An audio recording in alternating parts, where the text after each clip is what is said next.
Web shipbroker, shipping education on the web. The doctrine of subrogation is a legal principle that allows an insurer who has paid out a claim to step into the shoes of the insured and pursue any rights or remedies that the insured may have against a third party who caused the loss. This is a common feature of insurance law and is recognized under the Marine Insurance Act 1906 in the context of marine insurance. Once an insurer has paid out a claim, they are entitled to exercise their subrogation rights to recover the amount paid from any liable third party.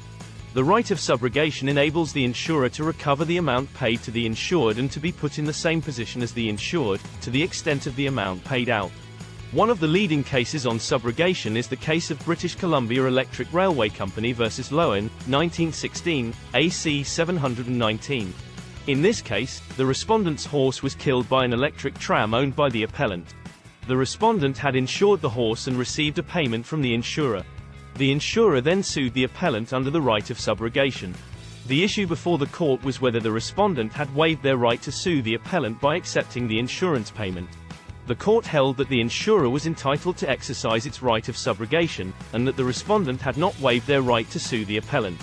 Another example is the case of Monarch Insurance County Limited versus Cosmar Villa Holidays Limited, 1997, EWCACIV 314.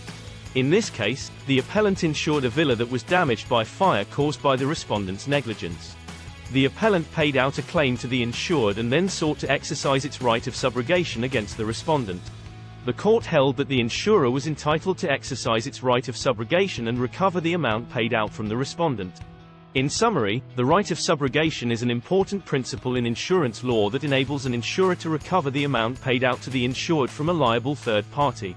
The right of subrogation is recognized under the Marine Insurance Act 1906 and has been applied in numerous cases.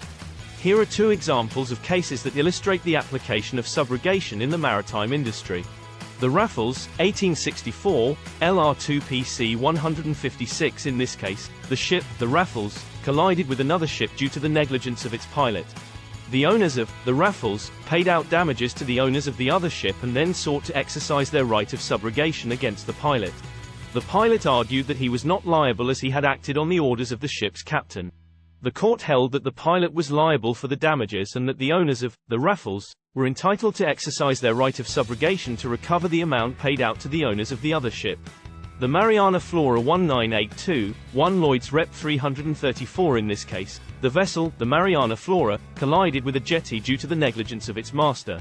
The owners of the cargo on board the vessel claimed damages for the loss of their cargo against the owners of the vessel.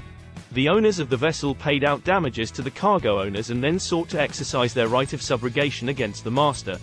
The master argued that he was not liable as he had acted on the orders of the vessel's charterer. The court held that the master was liable for the damages and that the owners of the vessel were entitled to exercise their right of subrogation to recover the amount paid out to the cargo owners. In both of these cases, the right of subrogation allowed the party that had paid out damages to the injured party to recover the amount paid out from the party that was responsible for the loss or damage. This principle is commonly applied in the maritime industry, where collisions and other types of accidents can cause significant damage and losses to vessels, cargo, and other parties involved. Thanks for watching.